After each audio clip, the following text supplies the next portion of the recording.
Aspire Nation, welcome back to another episode of Aspire to Inspire with Kel, the podcast that speaks life into your healing, inspire your growth, and remind you that becoming never stops. Before we dive in, I just want to remind you that episodes drop every single Monday, and it's available on Apple Podcasts, Spotify, and YouTube. And if you're new here, welcome, welcome, welcome, welcome. Don't forget to subscribe and follow and turn on your notifications so you never miss an episode. And of course, leave a rating on my Spotify and my Apple Podcasts. All right, let's dive into today's topic, shall we? So today's topic is grieving old versions of yourself. Let's talk about something that most of us experience, but not enough of us name out loud: the grief of becoming. We talk so much about glow ups, evolution, and stepping into your next chapter. And don't get me wrong, all that is powerful and necessary. But we rarely talk about the quiet ache that comes with leaving parts of ourselves behind. And here's the truth: grieving your old self is a real and sacred part of your growth.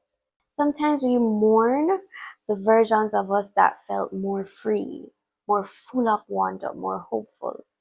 Oftentimes we miss the person who didn't carry as much pain, the one who hadn't gone through the betrayal, trauma, the loss. You may feel conflicted because you're proud of your growth, but you miss how light things once felt. You know you had to change, but part of you still longs for the simplicity of before. That's not weakness, that's being human. There were times I'd look in the mirror and ask, where did she go? The girl who loved loudly, who said yes to everything, who didn't overthink herself out of joy. And truthfully, I grieved her. Yeah, man, I really did.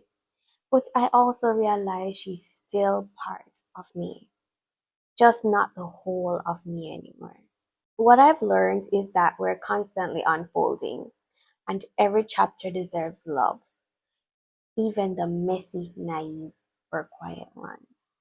This is where journaling becomes medicine, and that's exactly why I created the Inspired by Kel Daily Journal, a space where you can pour out your emotions, your confessions, your dreams, and your grief.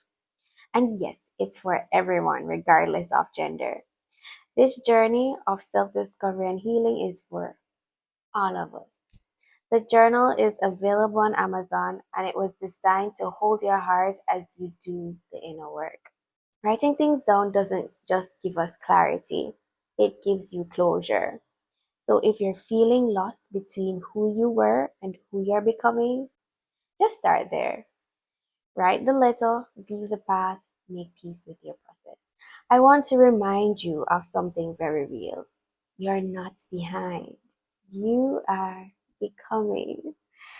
Even if it feels like you're starting over, even if it feels like you lost yourself, that feeling is not failure, it's transformation. Sometimes becoming the best version of yourself requires letting go of the one that kept you safe. It hurts, yes, but there is beauty in the unraveling. There is freedom in surrender. There is healing in grief. Here are your affirmations for the week. Repeat after me. I honor every version of me, even the ones I've outgrown. I give myself permission to grieve and grow at the same time. I'm allowed to evolve even if it makes others uncomfortable. I am not falling apart, I am unfolding. I am becoming someone I am proud of. Breathe that in, say it out loud, let your soul receive it. And in closing, if this episode, it hit home for you, I want you to know you're not alone. So many of us are walking with invisible goodbyes to friendships, relationships, mindsets, castles. But the goodbye is not the end. It's the beginning of something new.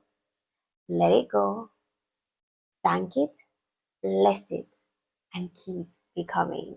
Don't forget to subscribe and follow my podcast on Spotify, Apple Podcasts, and YouTube. And if this episode touched you, share it with someone who's silently grieving their own growth too. Grab your Inspired by Kel journal, available now on Amazon, and begin your inner healing journey one page at a time. Until next Monday, be kind to your process, be proud of your becoming, and keep aspiring to inspire. Bye.